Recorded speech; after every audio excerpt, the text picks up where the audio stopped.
आपने NBFC company के बारे में तो सुना ही होगा। एनबीएफसी कंपनी वो कंपनियां होती है जो कि लोन देती है और उसके बदले में उन्हें इंटरेस्ट मिलता है। हो सकता है वो पर्सनल लोन हो, होम लोन हो, वगैरह वगैरह, पर उसमें काफी रिस्क इन्वॉल्व होता है। पर अगर कोई कंपनी गवर्नमेंट को ही लोन दे या इंडियन रेलवे को, तो उसमें कोई रिस्क इन्वॉल्व नहीं होता है। तो फ्रेंड्स, ऐसे ही कंपनी है IRFC, Indian railway finance corporation.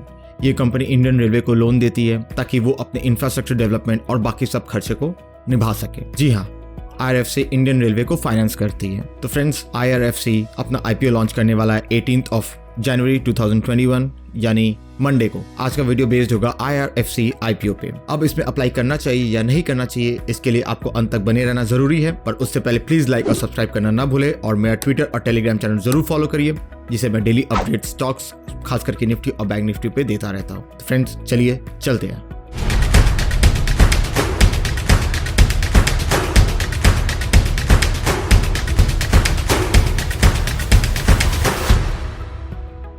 हाँ तो फ्रेंड्स, जैसा कि मैंने कहा था कि IRFC इंडियन रेलवे को फंडिंग देती है। इंडियन रेलवे, क्योंकि गवर्नमेंट पॉलिसी हमारी ऐसी है कि वो बाहर से फाइनेंस नहीं ले सकती है, उन्हें अलाउड नहीं है, तो इसके लिए IRFC फॉर्मेशन हुआ था जो कि इंडियन रेलवे को फंड करती है। अब किस लिए फंड करती है? बहुत सारा प्रोजेक्ट्स आता है इंडियन रेलवे का, नई नई जगह पे रेलवे बनती है, बहुत सारे फ्रेट कॉरिडोर्स, कंटेनर कॉरिडोर्स, बहुत सारे ऐसे चीज बनते हैं जो कि जिसके लिए बहुत बड़ी बड़ी फंड्स लगती है। उसके लिए इंडियन रेलवे IRFC को अप्रोच करता है और IRFC इस बदले में उन्हें फंड देता है। आज का वीडियो हम इस IPO पे डिस्कस करेंगे, IRFC के बिजनेस मॉडल पे डिस्कस करेंगे और एडवांटेज और डिसएडवांटेज इस कंपनी के बारे में डिस्कस करेंगे। तो फ्रेंड्स, स्टार्ट करते हैं। जैसा कि रेलवेज गवर्नमेंट पॉलिसी के कारण उन्हें अलाउड नहीं है कि वो बाहर से लोन उठा सकें, इसके लिए वो अप्रोच करते हैं IRFC को और IRFC उन्हें फंड देता है विद मिनिमम इंटरेस्ट। तो इस कंपनी का नेट इंटरेस्ट मार्जिन है 1.5। क्योंकि इसमें रिस्क इन्वॉल्व नहीं है तो नेट इंटरेस्ट मार्जिन काफी कम है। अब मैं आपको एक छोटा सा एग्जांपल देता हूँ। हमारे प्रधानमंत्री जी ने अभी recently eastern dedicated freight corridor और वेस्टर्न डेडिकेटेड फ्रेट कॉरिडोर का इनॉग्रेशन किया। अब इस फ्रेट कॉरिडोर में काफी कंटेनर का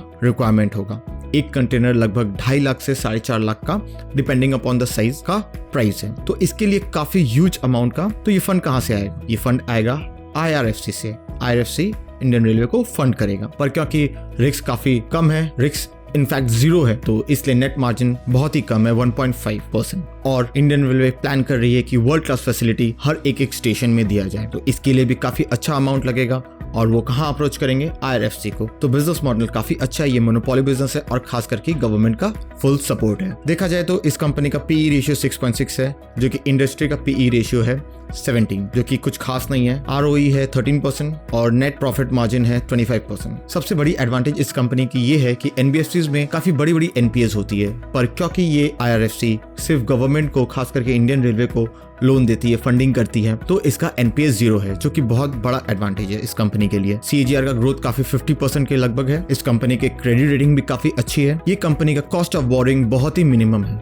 क्योंकि ये कंपनी इंडियन रेलवे को फंडिंग करती है, तो इसलिए इसका कॉस्ट ऑफ बोरिंग भी बहुत ही मिनिमम है, जो कि इंडस्ट्री से बहुत लो है। मैनेजमेंट भी काफी अच्छा है, एक्सपीरियंस मैनेजमेंट है। आइए चलते हैं अब फाइनेंशियल में कि लास्ट 3-4 साल में कंपनी का परफॉर्मेंस क्या रहा है। अगर रेवेन्यू देखा जाए, 2018 में 92,000 करोड़, 19 में 1,09,000 करोड़ लगभग, 20 में 1,34,000 करोड़ और लगभग 30 सितंबर तक 2020 में 72,800 करोड़ के आसपास है, वो भी कोविड के कारण। आइए अब चलते हैं प्रॉफिट आफ्टर टैक्स पे। तो 2018 में इसका प्रॉफिट था 20,000 करोड़ के आसपास, 19 में 21,400, 31 मार्च 20 में 31,900 और 30 सितंबर 2020 में 18,868 पे। तो ये चीज देख के समझ में आ रहा है कि कंपनी का रेवेन्यू और profit year on year increase ही हो रहा है, तो ये बहुत पॉजिटिव चीज है इसके लिए। अगर डिसएडवांटेज देखा जाए तो मुझे एक ही डिसएडवांटेज दिखता है, क्योंकि ये गवर्नमेंट कंपनी है, तो गवर्नमेंट इंटरफेरेंस काफी हद तक रहता है किसी भी गवर्नमेंट कंपनी में, तो गवर्नमेंट इंटरफेरेंस रहेगा ही इस कंपनी में। तो एक ही डिसएडवांटेज फिलहाल अभी तक मुझे समझ में आ रहा है। आइए अब चलते हैं, बात करते हैं IRFC के IPO के बारे में। IPO स्टार्ट हो रहा है 18 जैन को, खत्म हो रहा है 20 जैन को। बेसिस ऑफ अलॉटमेंट होगा 25 जैन को और रिफंड होगा आपका 27 जैन को। IPO लिस्टिंग डेट है 29 जैन 2021। IPO का फेस वैल्यू होगा 10 rupees per share. IPO price 25 to 26 rupees per equity share. Grey market में ये प्रीमियम ₹1.40 से लेके ₹1.60 तक ये प्रीमियम चल रहा है ग्रे मार्केट में। मार्केट लॉट होगा 525। मिनिमम ऑर्डर क्वांटिटी आपको 525 ही लेना पड़ेगा। लिस्टिंग होगा BSE और NSE में दोनों में ही। मार्केट लॉट होगा 575 शेयर्स और एक रिटेल इन्वेस्टर्स मैक्सिमम 13 लॉट्स तक अप्लाई कर सकते हैं। तो मिनिमम एक लॉट होगा 575 शेयर्स का जो कि अमाउंट होगा 14,950 का, और मैक्सिमम 13 का जो कि शेयर्स होगा 7,475 का, वो अमाउंट होगा 1,94,350 का। तो फ्रेंड्स कंक्लूजन में आते हैं। जैसा कि मैंने बताया, ये कंपनी गुड रेवेन्यू और गुड प्रॉफिट है। इस कंपनी का नेट प्रॉफिट मार्जिन 1.5 है, no MPS, 0 NPS, P ratio industry से थोड़ी कम है